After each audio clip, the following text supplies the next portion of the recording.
जय हिंद मेरे प्यारे साथियों। मैं आज आपको पेपर सोल्यूशन करवाने वाला हूं, जो अभी हाल ही में जो 9 अप्रैल 2023 को चंडीगढ़ लाइनमैन का पेपर हुआ था, उसका क्वेश्चन हम लोग सॉल्व कराने वाले हैं। दोस्तों, आप वीडियो को पूरा देखिएगा। अब इसका जो टोटल 100 क्वेश्चन है, जिसमें 120 मिनट टाइम दिया गया था, इसको आपको सॉल्व करना था। अब आंसर की आ चुका है, अब इसका हम पेपर सोल्यूशन करवाने वाले हैं। तो आप पेपर को पूरा अच्छे से देखिएगा। क्वेश्चन को हम साइड में आपको क्वेश्चन दिखाएंगे इस साइड, और इधर इसका आपका सोल्यूशन करवाएंगे। तो दोस्तों, आपको बस क्वेश्चन को पूरा साइड से देखना है और इसका सोल्यूशन पूरा अच्छे से डिटेल से हम लोग करते जाएंगे। तो चलिए दोस्तों, हम लोग शुरू करते हैं और देखते हैं इसका क्वेश्चन। तो फर्स्ट नंबर क्वेश्चन की बात करते हैं। तो सबसे फर्स्ट नंबर पे आपको क्वेश्चन इधर दिखाई देगा। आप देखिए फर्स्ट नंबर क्वेश्चन क्या दिया है। In ideal voltage source should have be. तो वोल्टेज सोर्स से क्वेश्चन पूछा है, जबकि ऑप्शन दिया है large value of EMF, B option दिया है स्मॉल वैल्यू ऑफ इमेफ, और सी ऑप्शन दिया है जीरो सोर्स रेजिस्टेंस, और डी ऑप्शन दिया है इनफाइनाइट सोर्स रेजिस्टेंस। तो सबसे पहले आपको आइडियल वोल्टेज सोर्स और करंट वोल्टेज सोर्स के बारे में थोड़ा सा जान लीजिए। देखिए, वोल्टेज सोर्स का क्वेश्चन दिया था कि फर्स्ट नंबर दिखा है कि वोल्टेज सोर्स के बारे में। तो पहले देखिए वोल्टेज सोर्स के बारे में थोड़ा सा जान लेते हैं। तो इसका जो इंटरनल रेजिस्टेंस होता है, इसके पैरेलल में लगाते हैं। इसका इंटरनल रेजिस्टेंस जो है, वोल्टेज सोर्स का इंटरनल रेजिस्टेंस इसके पैरेलल में लगाते हैं। ये कितना होता है, तो इसका इंटरनल रेजिस्टेंस जो होता है ये 0 होता है। इसका आइडियल अगर वोल्टेज सोर्स है तो इसका इंटरनल इसके पैरेलल में लगता है, और इसका आइडियली कितना होता है, 0 होता है। करंट सोर्स की बात करते हैं, थोड़ा सा करंट सोर्स के बीच बारे में जान लेते हैं कि जो करंट सोर्स होता है, इसका इंटरनल रेजिस्टेंस इसके सीरीज में लगता है, और इसका जो इंटरनल रेजिस्टेंस होता है वो कितना होता है, इनफिनाइट होता है। तो आपसे क्वेश्चन में क्या दिया गया है, in ideal voltage source should have be, क्या दिया है, तो इसका कौन सा ऑप्शन होगा, सी। पहले का क्या होगा, सी होगा, राइट ऑप्शन सी।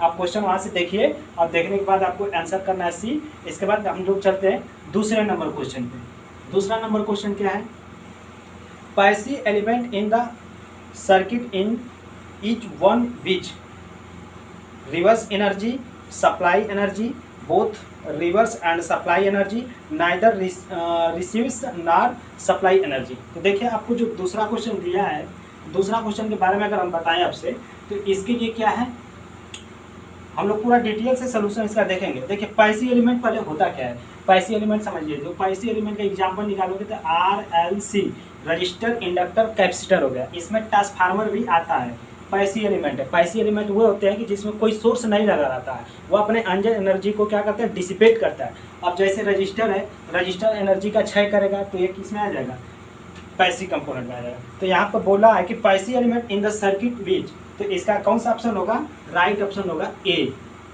ये क्या होगा, देखिए रिसीव एनर्जी, ये क्या करता है कि एनर्जी को रिसीव करता है, अपने अंदर ड्रॉप करता है। ये सोर्स की तरह नहीं काम करता है। अगर यहाँ पे एक्टिव सर्किट पूछता है तब हम लोग सोर्स वाला लगा दें, लेकिन एनर्जी को यहाँ पर कह रहा है कि रिसीव एनर्जी, एनर्जी को रिसीव करता है। जबकि बी दिया है सप्लाई एनर्जी, क्या है सप्लाई करता है, नहीं करता है।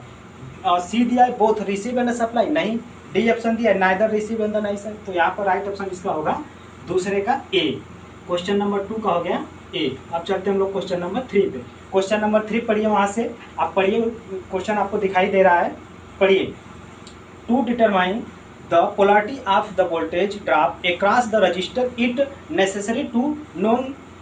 अब देखिए इसका क्या होगा, to determine the polarity of voltage drop. जो वोल्टेज ड्रॉप होता है, कोई भी अगर वोल्टेज ड्रॉप है, या यहाँ से कोई एक वोल्टेज ड्रॉप अगर बना भी रहे हैं, जैसे कोई रजिस्टर बैटरी है V की, इसकी कोई एक रजिस्टेंस हम सोर्स के साथ जोड़ देते हैं, तो इसमें voltage drop question, to determine the polarity of voltage drop across a resistor it is necessary to known value of current through resistor. इस जो रजिस्टर की वैल्यू पे थ्रो करेगा। बी ऑप्शन दिया है direction of current through resistor, C दिया है value of resistor, और डी दिया है ईएमएफ इन द सर्किट। तो देखिए यहाँ पर क्या, determine direction of the current through register, जो करंट थ्रू का रजिस्टर है, इस पे ऑप्शन बी सही होगा। इसका राइट ऑप्शन होगा तीसरे का बी। तो जो क्वेश्चन नंबर 3 है, इसका आंसर क्या होगा, बी। अब हम लोग चलते हैं क्वेश्चन नंबर 4 पे। क्वेश्चन नंबर 4 वहाँ से पढ़िए। अब देखिए क्वेश्चन नंबर 4 क्या लिखा है, a network which of the consist one or more than source of EMF is known as. Option A दिया है लीनियर नेटवर्क, बी दिया है पैसिव नेटवर्क, और सी दिया है नॉन लीनियर नेटवर्क, और डी दिया है एक्टिव नेटवर्क। तो लीनियर नेटवर्क, पैसिव नेटवर्क, देखिए इसमें बात वही है, जो पैसिव एलिमेंट अभी हमको बताए थे वो हो गया। यहाँ से दिया network which are the constitute one of the more than one source, अगर एक सोर्स से ज़्यादा लगता है तो वह एक्टिव नेटवर्क में लगता है, एक्टिव सोर्स में वो लगता है, जबकि पैसिव में ऐसा नहीं लगता है। तो एक्टिव नेटवर्क इसका चौथे का ऑप्शन डी होगा, जो क्वेश्चन नंबर 4 का डी यहाँ पे सही होगा। चलिए अब हम लोग चलते हैं क्वेश्चन नंबर 5 पे। क्वेश्चन नंबर 5 क्या है? क्वेश्चन नंबर 5, क्वेश्चन नंबर 5 का in the delta connected network when resistor is open the power will be. आप इसको बताइए, हम सोल्यूशन आपको करवा रहे हैं। दोस्तों ये क्वेश्चन आपको पूरा हम डिटेल करवाएंगे, आप इस वीडियो को पूरा देखिएगा, पूरे अच्छे से हम लोग इसको सॉल्व करेंगे और समझेंगे। क्वेश्चन नंबर 5 क्या है? डेल्टा कनेक्टेड की बात कर रहा है। तो डेल्टा कनेक्टेड हम लोग बना लेते हैं पहले। डेल्टा, ये हो गया डेल्टा कनेक्टेड, ठीक है। क्वेश्चन बोल रहा है कि a delta connected network when resistor is open, इसका एक कोई रजिस्टर ओपन कर दिया है, ठीक है। Register is open the power will be, इसका पावर क्या होगा? 0 होगा, रिड्यूस टू 1/3 होगा, रिड्यूस बाई 1/3 होगा और अनचेंज होगा। तो इसमें क्या होगा? Reduce to, option number B और सी में देखिए थोड़ा सा कंफ्यूजन है, इसमें कंफ्यूजन मत हो। रिड्यूस टू 1/3, जो कम होकर जो पावर होता है डेल्टा में, अगर एक पेज इसका ओपन हो जाता है तो इसका जो रिड्यूस होकर कितना कम हो जाता है, तो पावर 1/3 होता है। इसका पावर कितना हो जाता है? कम होकर 1/3 हो जाता है। यहाँ से लिखेंगे रिड्यूस टू 1/3, यहाँ से ऑप्शन जो होगा बी सही होगा क्वेश्चन नंबर 5 का। क्वेश्चन 5 का बी ऑप्शन सही है। चलिए अब हम लोग चलते हैं नेक्स्ट क्वेश्चन 6 पे। क्वेश्चन नंबर 6 पे आते हैं। क्वेश्चन नंबर 6 क्या है? पढ़िए आप वहाँ से क्वेश्चन पढ़िए। क्वेश्चन क्या लिखा है? The value of domestic supply is 220 volt, this value is represent. जो 220 वोल्ट की डोमेस्टिक सप्लाई आपके घरों में देखे होंगे, जो घरों में लाइट आती है, आपके जो घर में जल रहा है बल्ब, LED बल्ब, तो जो वहाँ से सप्लाई आती है वह 220 वोल्ट होता है। लेकिन ये पूछ रहा है कि 200 volt is the value represent, वह किस वैल्यू को रिप्रेजेंट करता है? मेन वैल्यू को रिप्रेजेंट करता है, RMS को रिप्रेजेंट करता है, कि पीक वैल्यू को करता है, कि एवरेज वैल्यू को करता है? तो आपको बताना है। तो देखिए हम बताते हैं कि जो लाइट आती है जो घरों में, वह RMS वैल्यू को रिप्रेजेंट करती है। किसको? RMS वैल्यू को। RMS बराबर फार्मूला क्या होता है? RMS बराबर जो फार्मूला होता है Vm बटा के √2, Vm बाई √2, ये RMS की फार्मूला है, ठीक है। RMS वैल्यू, अगर यहाँ पे Vm है, ये मैक्सिमम वोल्टेज है, अगर यहाँ पर करंट लेंगे तो मैक्सिमम करंट ले लेंगे, तो इसलिए RMS वैल्यू को रिप्रेजेंट करता है ये जो घरों में आपके लाइट आती है। तो क्वेश्चन नंबर 6 हम लोग सॉल्व कर लिए हैं कि इसका जो राइट ऑप्शन होगा बी होगा। क्वेश्चन नंबर 6 का बी, आप वहाँ से देखिए। चलिए क्वेश्चन नंबर हम लोग 7 पे आते हैं। क्वेश्चन नंबर 7 पे आते हैं। क्वेश्चन नंबर 7 क्या है?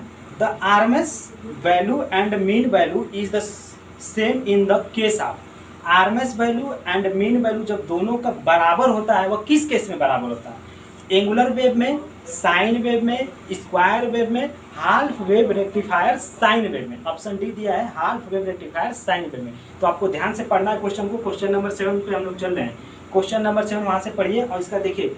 जो अगर एंगुलर वैल्यू की बात करें, साइन वेव की बात करें और स्क्वायर वेव, तो साइन वेव का तो इक्वल नहीं होता है, लेकिन स्क्वायर वेव का भी 1 होता है और इसका RMS वैल्यू और मेन वैल्यू दोनों जो होता है स्क्वायर वेव का 1 होता है। तो यहाँ पे ऑप्शन कौन सा होगा? 1 जो होगा ऑप्शन नंबर सी हो जाएगा। क्वेश्चन नंबर 7 का सी, क्वेश्चन नंबर 7 का सी होगा राइट ऑप्शन। अब चलिए हम लोग चलते हैं क्वेश्चन नंबर 8 पे। 8 पे आते हैं, उसको समझते हैं। क्वेश्चन नंबर 8 पे हम लोग ऐसे ही इसका पूरे क्वेश्चन को 100 क्वेश्चन है उसको हम लोग सॉल्व करेंगे और समझेंगे। तो क्वेश्चन नंबर 8 पे आते हैं। क्वेश्चन नंबर 8 क्या है? The ratio of form factor to sine wave. Sine wave का जो फॉर्म फैक्टर होता है क्या होता है? तो पहले फॉर्म फैक्टर के बारे में समझिए कि फॉर्म फैक्टर का जो फार्मूला होता है वो क्या होता है। तो फॉर्म फैक्टर का जो फार्मूला होता है वो RMS वैल्यू बटा के एवरेज वैल्यू, RMS वैल्यू अपान एवरेज वैल्यू होता है, ये फॉर्म फैक्टर का फार्मूला। इसका राइट ऑप्शन कौन सा होगा?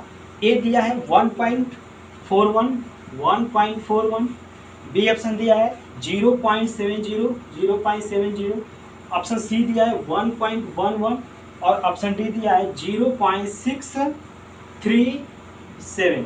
तो इसका कौन सा ऑप्शन सही होगा? ऑप्शन नंबर सी जो 1.1 होता है। इसका जो फॉर्म फैक्टर होता है RMS अपान एवरेज, आपको क्वेश्चन दिया भी है, इसका सॉल्व करके जब निकालते हैं तो 1.1 आता है। तो इसलिए क्वेश्चन नंबर 8 का जो आंसर है वो सी राइट है। अब चलते हैं हम लोग क्वेश्चन नंबर 9 पे। क्वेश्चन नंबर 9 क्या है, पढ़िए क्वेश्चन, आपको वहाँ से दिखाई दे रहा है। क्वेश्चन पढ़िए, the circuit component that opposes the change in the circuit voltage. करा the circuit component that oppose the change in the circuit voltage. Circuit voltage कैसे चेंज होता है, रेजिस्टेंस से, कैपेसिटेंस से, inductance, all of the above. फिर से एक बार ध्यान से पढ़िए, अपोज बता रहा है कि the circuit component that oppose the change in the circuit voltage. Voltage changing का विरोध कौन करता है, देखिए जो वोल्टेज चेंजिंग का विरोध करता है वो कैपेसिटर होता है। कैपेसिटर का अगर क्वेश्चन नंबर हम लोग किस पे 9 पे, क्वेश्चन नंबर 9 की बात करें, अगर कैपेसिटर की बात करेगा, कैपेसिटर की बात करेगा तो इसके बारे में हम लोग क्या समझेंगे, इसका जो एनर्जी स्टोर करता है हाफ CV² होता है, क्योंकि कैपेसिटर जो होता है वोल्टेज चेंजिंग का विरोध करता है। कैपेसिटर वोल्टेज चेंजिंग का विरोध करता है। जबकि इंडक्टर की बात करेंगे तो इंडक्टर क्या करता है, इंडक्टर जो है करंट चेंजिंग का विरोध करता है। इंडक्टर जो होता है LdI/dt होता है, LdI/dt, ये करंट चेंजिंग का विरोध करता है इंडक्टर का। लेकिन आपसे पूछा किसका, कैपेसिटर के बारे में, कर वोल्टेज चेंजिंग किसका विरोध करता है, तो इसका राइट ऑप्शन होगा 9 का बी। 9 का ऑप्शन क्या होगा, बी राइट होगा। ठीक है, अब हम लोग चलते हैं क्वेश्चन नंबर 10 पे। क्वेश्चन नंबर 10 पे चलते हैं, इसको समझते हैं। क्वेश्चन नंबर 10 क्या है, पढ़िए आप तब तक क्वेश्चन को पढ़िए और पढ़कर फिर सॉल्यूशन करिए, और जितना आपका क्वेश्चन सही हो रहा है आप हमको कमेंट बॉक्स में बताइएगा। चलिए दोस्तों हम लोग शुरू करते हैं क्वेश्चन नंबर 10 को। पढ़िए क्या लिखा है कि power loss in the electrical circuit can be take place in. Power loss of electrical circuit किस में होता है, ऑप्शन ए दिया है इंडक्टेंस में, बी दिया है कैपेसिटेंस में, और सी दिया है इंडक्टेंस एंड रेजिस्टेंस में, और डी ऑप्शन दिया है ओनली रेजिस्टेंस में। तो पावर जो लॉसेस होता है, क्वेश्चन नंबर 10 की बात करें हम लोग, पावर लॉस जो होता है केवल रेजिस्टेंस में ही लॉस करता है, क्योंकि पावर का लॉस उसी में होता है, वोल्टेज ड्रॉप उसी में होगा और किसी भी पावर लॉस नहीं होगा। तो इसका राइट ऑप्शन होगा डी, क्वेश्चन नंबर 10 का होगा डी। अब हम लोग चलते हैं क्वेश्चन नंबर 11 पे। क्वेश्चन नंबर 11 क्या है, पूरे 100 क्वेश्चन को हम लोग सॉल्व करने वाले हैं। अब इसका पार्ट 4 और पार्ट 3, पार्ट 2, पार्ट 1, इसका 4 पार्ट में हम बनाएंगे। आपको थोड़ा थोड़ा करके पूरे क्वेश्चन 100 को सॉल्व करेंगे। चलिए देखिए क्वेश्चन नंबर 11 क्या है।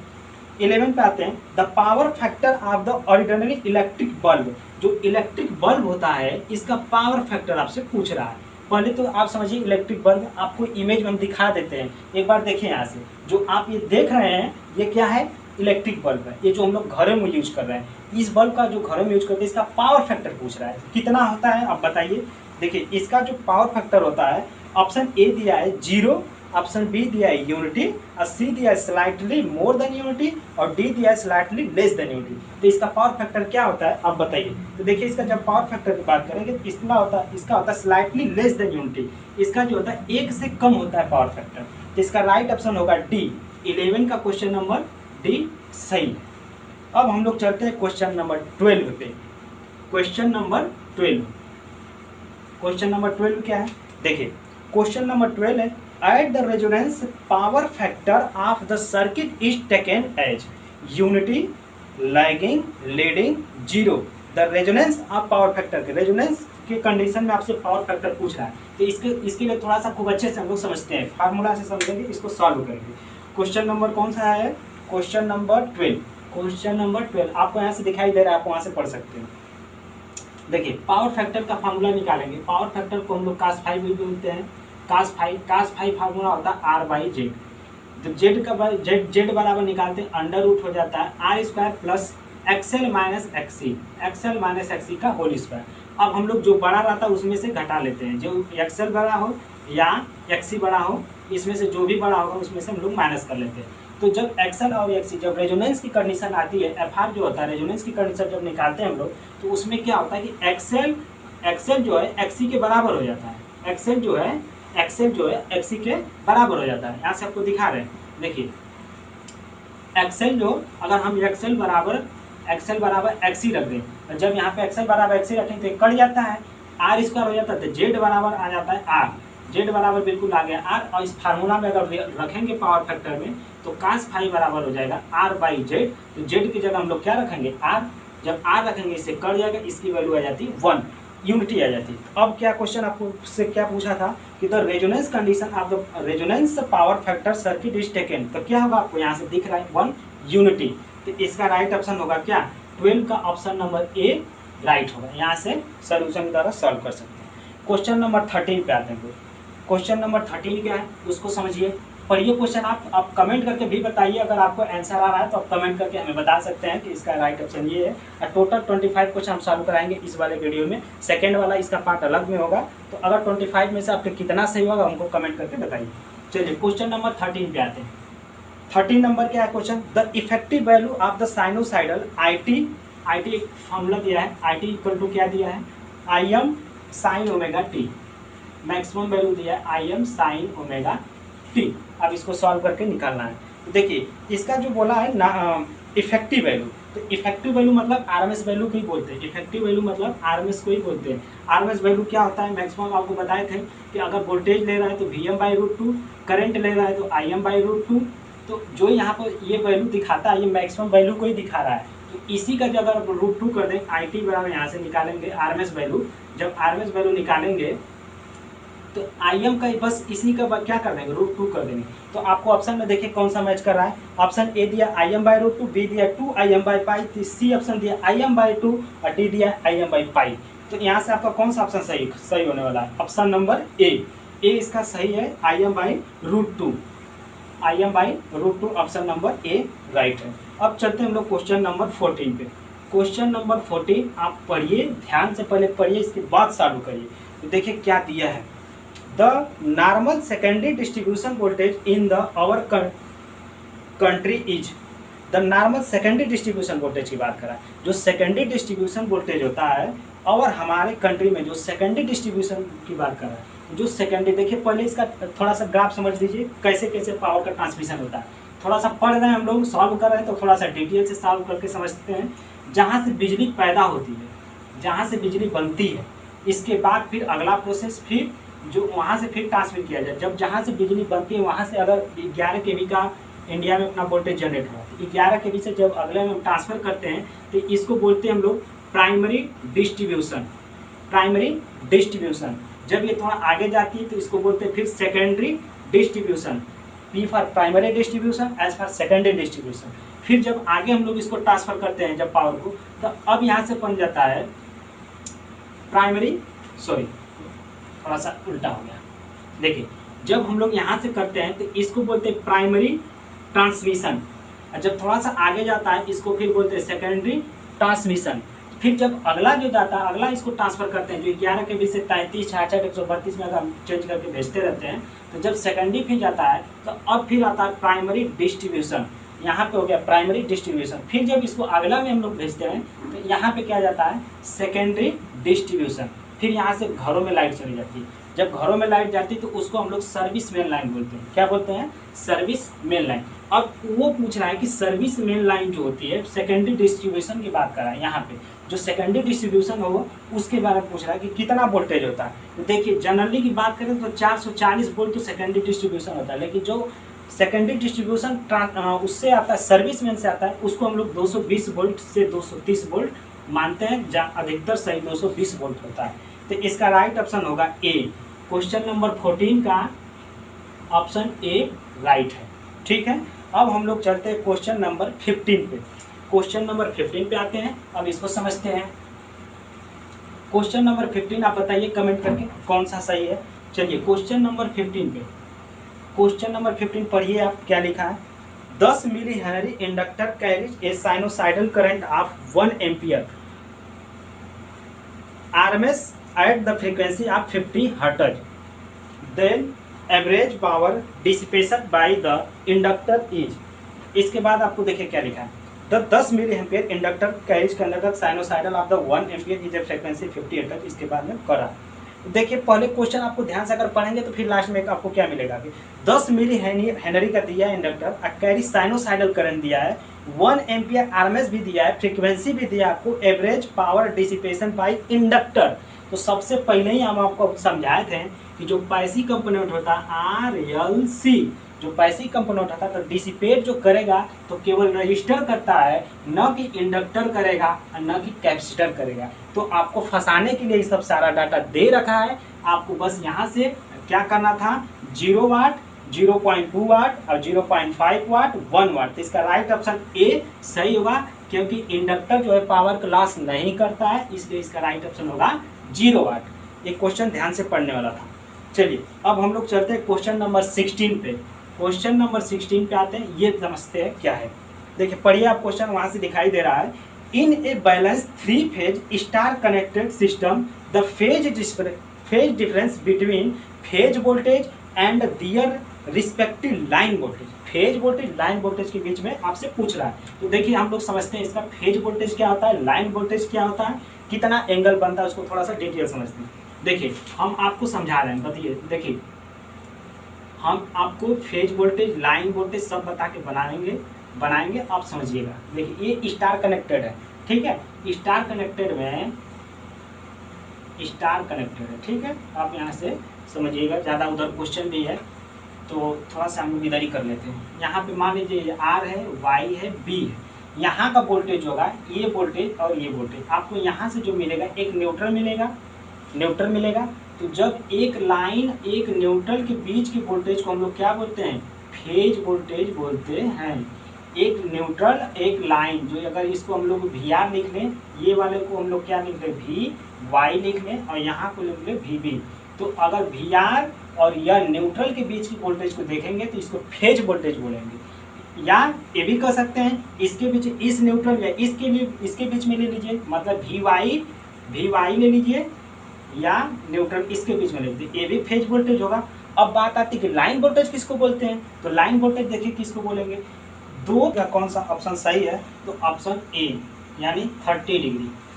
जो क्वेश्चन नंबर 16 है कि in balance 3 phase star connected system in the phase difference between phase voltage and the respective in the line voltage के बीच का डिग्री होता है 30 डिग्री, ठीक है। अब चलते हैं लोग क्वेश्चन नंबर 70 पे। 70 क्या है, wattmeter is in the instrument which of the measure. जो वाटमीटर होता है कौन सा वैल्यू मेजर करता है, instantaneous power, average real power, apparent power और रिएक्टिव पावर। तो देखिए जो वाटमीटर होता है वह कौन सा एवरेज रियल पावर को मेजर करता है, जबकि इंस्टैन्टेनियस पावर को एनर्जी मीटर मेजर करता है, ठीक है। Question number 70। अब आते हैं हम लोग क्वेश्चन नंबर 18 पे।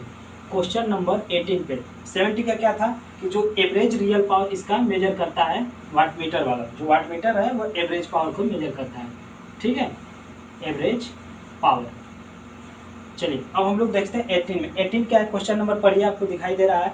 The minimum number of wattmeter needed to measure power in 3 phase unbalance star connected load.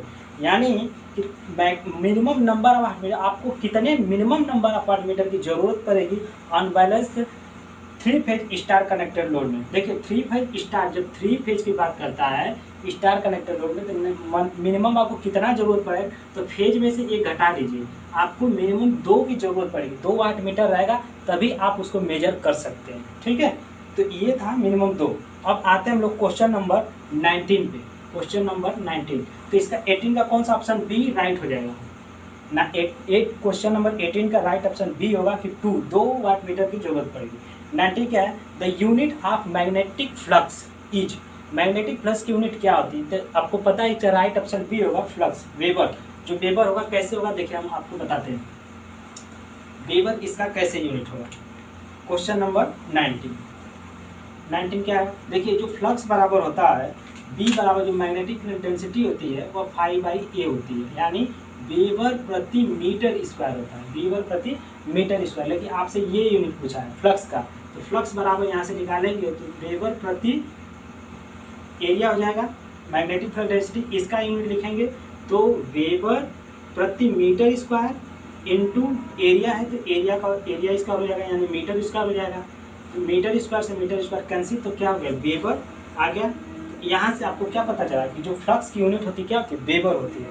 अब आते हैं क्वेश्चन नंबर 20 पे। 20 क्या है, MF is the analogy to. MF किसका एनालॉजी होता है, देखिए एक होता है इलेक्ट्रिक सर्किट, दूसरा होता है मैग्नेटिक सर्किट। इलेक्ट्रिक सर्किट में किसका क्या एनालॉजी होता है, देखिए आपको बताते हैं। जो 20 क्वेश्चन है 20 में क्या, एमएफ इज एनालॉजी। एमएफ मतलब मैग्नेटिक मोटो फोर्स, और एक होता है EMF, EMF electric motive force, electric motive force, ठीक है। एमएफ में क्या होता है कि जैसे कि अगर ईएमएफ की बात करते हैं, ईएमएफ में इलेक्ट्रिक सर्किट में जब बात करते हैं तो जो धारा बहती है तो धारा का विरोध क्या करता है, प्रतिरोध, यानी करंट का अपोज रेजिस्टेंस करता है। जैसे करंट का अपोज रेजिस्टेंस करता है, वैसे ही मैग्नेटिक सर्किट में फ्लक्स होता है। क्या होता है, फ्लक्स होता है। तो फ्लक्स का अपोज क्या करेगा, फ्लक्स का अपोज जो होता है वह रिलक्टेंस करता है, उसको एस से रिप्रेजेंट करते हैं, रिलक्टेंस को, ठीक है, एस से, इसको रेजिस्टेंस को आर से, रिलक्टेंस को एस से। तो उसी तरह मैग्नेटिक सर्किट में आपको किससे का, फ्लक्स का अपोज रिलक्टेंस होता है। लेकिन यहाँ पर बोला किसके एनालॉजी होता है, तो एमएफ किसके एनालॉजी होगा, ईएमएफ के, ठीक है। तो यहाँ क्वेश्चन नंबर 20 हो गया। अब क्वेश्चन नंबर 21 पे आते हैं। क्वेश्चन नंबर 21 पे आते हैं। क्वेश्चन आप पढ़िए और बताइए इसका कौन सा सही है। तो देखिए क्वेश्चन नंबर 21 को अगर आप कमेंट करके हमें बताइए इसका राइट ऑप्शन कौन सा है। देखिए हम बताते हैं आपसे। क्वेश्चन नंबर 21 पढ़िए दोस्तों, आपको दिखाई दे रहा है question. Permanent magnet are normally made up. Permanent magnet किसका बना होता है, तो परमानेंट मैग्नेट किसका बना होता है उसके बारे में देखिए। देखिए जो परमानेंट मैग्नेट होता है, क्वेश्चन नंबर 21 परमानेंट मैग्नेट की बात करेंगे। परमानेंट मैग्नेट की जब बात करेंगे, परमानेंट मैग्नेट, देखिए इसमें परमानेंट मैग्नेट में क्या होता है कि इसमें aluminium, nickel, cobalt, aluminium, nickel, cobalt तीन चीज़ को मिला के इसको एलॉय बोलते हैं, एलॉय। तो यहाँ पे ऑप्शन देखिए क्या क्या दिया है। ऑप्शन ए दिया एलॉय, तो पहला ही सही हो गया। दूसरा नंबर क्या दिया, एल्युमिनियम भी दिया है, कास्ट आयरन और ग्रेफाइट। तो एल्युमिनियम तो सही था, लेकिन यहाँ पे एलॉय दे दिया है, इसलिए तीनों का मिश्रण होगा। याद करने के लिए एल को हम लोग बोलते हैं परमानेंट मैग्नेट को। तो यहाँ से ऑप्शन 21 का ए सही हो गया। अब आते हैं क्वेश्चन नंबर 22 पे। क्वेश्चन नंबर 22 पे आते हैं। पढ़िए आप क्वेश्चन को और सॉल्व करके बताइए। देखिए क्वेश्चन नंबर 22, क्वेश्चन नंबर 22 क्या है, which part of the magnetic circuit requires list mm, मतलब मिली वेबर, सबसे कम किस में रिक्वायर होता है, कोर में, कॉयल में, एयर गैप में, इंडक्टेंस में। चार ऑप्शन दिया है। ए ऑप्शन दिया कोर, कॉयल और एयर गैप, इंडक्टेंस। तो जो मिली वेबर में होता है, तो देखिए बहुत कम अगर बात करते हैं तो कॉयल, जो हम लोग उसमें कॉयल बनाते हैं वाइंडिंग क्या, उस वाले में मिली वेबर में होता है, इसमें मिली वेबर में होता है। तो क्वेश्चन नंबर 22 का होगा सी। ये सब क्वेश्चन आपको रटने वाला है, ठीक है, समझने वाला ज़्यादा नहीं। क्वेश्चन नंबर 23 में आते हैं। 3 क्या है question 23, the area of hysteresis loop of the measurement. Hysteresis loop के एरिया से क्या मेजरमेंट करते हैं, इसको हम लोग समझते हैं। देखिए क्वेश्चन नंबर 23 एरिया हम समझ लेते हैं। यहाँ पे क्या होता है, एच मैग्नेटिक फील्ड इंटेंसिटी, ये क्या है डी मैग्नेटिक फील्ड डेंसिटी। ध्यान रखिएगा इसको। इसका ग्राफ कैसे बनता है इसको थोड़ा समझिए। इसका जो ग्राफ होता है, इसका ग्राफ जो है कैसे इसका लूप बनता है, BH लूप बोलते हैं इसको। यहाँ से जाता है और रेजिडुअल मैग्नेटिज्म, ये वाला जो इतना दूरी बनता है इसको क्या बोलते हैं, इसको बोलते हैं रेजिडुअल मैग्नेटिज्म। क्या बोलते हैं, रेजिडुअल मैग्नेटिज्म, इसको बोलते हैं रेजिडुअल मैग्नेटिज्म। इसको क्या बोलते हैं, जो इधर का इस साइड का है, इसको बोलते हैं कोरोसिव फोर्स, कोरोसिव फोर्स बोलते हैं इसको, ठीक है। तो यहाँ से बी बोलता है, इसको रिटेंटिव फोर्स भी बोलते हैं, रिटेंटिव मैग्नेटिज्म मटेरियल। ये रेजिडुअल भी है, मतलब अवशेष, जो अवशेष बचा उसको क्या बोलते हैं, ये कोरोसिव फोर्स है, ये रेजिडुअल। पहले बात ये किस पे है, ये हॉरिजॉन्टल वाले पे एच मैग्नेटिक फील्ड इंटेंसिटी है, वर्टिकल पे क्या मैग्नेटिक फील्ड डेंसिटी है। इस ग्राफ को बहुत ध्यान से समझिए। देखिए अगर सॉफ्ट मैग्नेटिक मटेरियल का होगा तो इसका ग्राफ पतला होगा जितना छोटा बनेगा, लेकिन हार्ड मैग्नेटिक मटेरियल तो इसका ग्राफ बड़ा बनेगा, ठीक है। तो क्वेश्चन नंबर 23 बता रहा है कि the area of hysteresis loop से क्या मेजर करते हो, परमिटिविटी, परमियंस, एनर्जी लॉसेस पर साइकिल, मैग्नेटिक फोर्स। तो इसका क्या होगा 23 का जो राइट ऑप्शन होगा। देखिए परमिटिविटी से कोई रिलेट नहीं है, परमियंस से भी कोई नहीं है, सी ऑप्शन होगा। एनर्जी लॉसेस पर साइकिल, एनर्जी लॉसेस जो क्वेश्चन नंबर सी दिया है, एनर्जी लॉसेस पर साइकिल राइट होगा क्वेश्चन नंबर 23। अब आते हैं क्वेश्चन नंबर 24 पे। क्वेश्चन नंबर 24 क्या है उसको समझते हैं। क्वेश्चन नंबर 24, देखिए क्वेश्चन नंबर 24 क्या है, the core flux in the core dependent upon, जो कोर फ्लक्स होता है किस पे डिपेंड करता है। देखिए 4.44 φm Fn, ठीक है। तो E बराबर 4.44 φm Fn किस पे डिपेंड कर, ये सप्लाई वोल्टेज हो गया। तो यहाँ पे क्या दिया है 24 नंबर सप्लाई वोल्टेज डिपेंड कर रहा है, ठीक है। बी ऑप्शन क्या दिया सप्लाई वोल्टेज एंड फ्रिक्वेंसी, तो वोल्टेज भी है यहाँ फ्रिक्वेंसी भी, ये भी राइट ऑप्शन है। तीसरा ऑप्शन क्या दिया है, जो ऑप्शन सी दिया है कि supply voltage frequency and load, तो यहाँ पर लोड का कोई रिलेशन नहीं दिख रहा है, यहाँ से लोड का कोई रिलेशन नहीं, तो लोड पर नहीं डिपेंड करेगी। डी ऑप्शन क्या दिया supply voltage and load but independent of frequency, यानी सप्लाई वोल्टेज पे डिपेंड कर रही है फ्रीक्वेंसी पे डिपेंड नहीं करे, ये बात गलत है, बिल्कुल गलत है। तो इसका राइट ऑप्शन होगा 24 का बी, 24 का क्या होगा बी, क्वेश्चन नंबर 24 का B supply voltage and frequency. अब देखिए 25 में आते हैं, क्वेश्चन नंबर 25 इस वीडियो का लास्ट क्वेश्चन है ये 25, ये पार्ट ए है, पार्ट बी भी आप वहाँ पे जाके देख सकते हैं। हमने 4 पार्ट में जो चंडीगढ़ लाइनमैन का पेपर हुआ उसको हम लोग सॉल्व कर रहे हैं। तो देखिए क्वेश्चन नंबर 25 क्या दिया, the property of material which oppose the production of magnetic flux in is known as MF, reluctance, permeance, permittivity. तो देखिए हम थोड़ा सा बता देते हैं कि जो फाई होता है, जो फ्लक्स होता है वो होता है एमएमएफ अपॉन रिलक्टेंस एस, यानी कि जैसे जैसे आप रिलक्टेंस बढ़ाएंगे वैसे वैसे फ्लक्स आपका कम होगा। फ्लक्स बढ़ने से अगर फ्लक्स को बढ़ाएंगे तो रिलक्टेंस कम होगा, रिलक्टेंस को बढ़ाएंगे तो फ्लक्स कम होगा। ये होता है फाई बराबर एम एफ अपन रिलक्टेंस। तो ये पूछा क्या है कि the property of material which oppose the production of magnetic flux, जिस तरह से मैग्नेटिक सर्किट में फ्लक्स का विरोध रिडक्टेंस करता है वैसे ही इलेक्ट्रिक सर्किट में करंट का अपोज रेजिस्टेंस करता है, अभी हम आपको आगे भी बताएंगे। तो ये तरह अभी तक 25 क्वेश्चन, ये पार्ट ए है, ये पार्ट फर्स्ट है। इसका जो पार्ट सेकेंड है आप इसका जाके कोने साइड में यहाँ पे कॉर्नर में जो दिखाई दे रहा है वहाँ से आप उसको टाइप कर लीजिए, आप उसको भी देखिए कि पार्ट 2 में कितना है। हम 100 क्वेश्चन को सॉल्व किए हैं, पूरे डिटेल के साथ किए हैं। दोस्तों चलिए हम लोग मिलते हैं नेक्स्ट वीडियो में। अगर आप ITI या इलेक्ट्रॉनिक्स या इलेक्ट्रिकल इंजीनियरिंग की तैयारी कर रहे हैं या तैयारी कर रहे हैं किसी DRDO का, LMRC का, कोई भी कॉम्पिटिटिव एग्जाम का जो टेक्निकल रिलेटेड है, तो इस वीडियो को आप में देखने से काफ़ी हेल्प मिलेगा, क्योंकि 100 क्वेश्चन जो आने वाला पेपर है UPPCL है उसमें भी आपको काफ़ी सपोर्ट मिलने वाला है। तो चलिए इसका दोस्तों नेक्स्ट पार्ट देखिए, पार्ट बी। वीडियो देखने के लिए बहुत बहुत धन्यवाद। हम लोग मिलते हैं नेक्स्ट वीडियो में।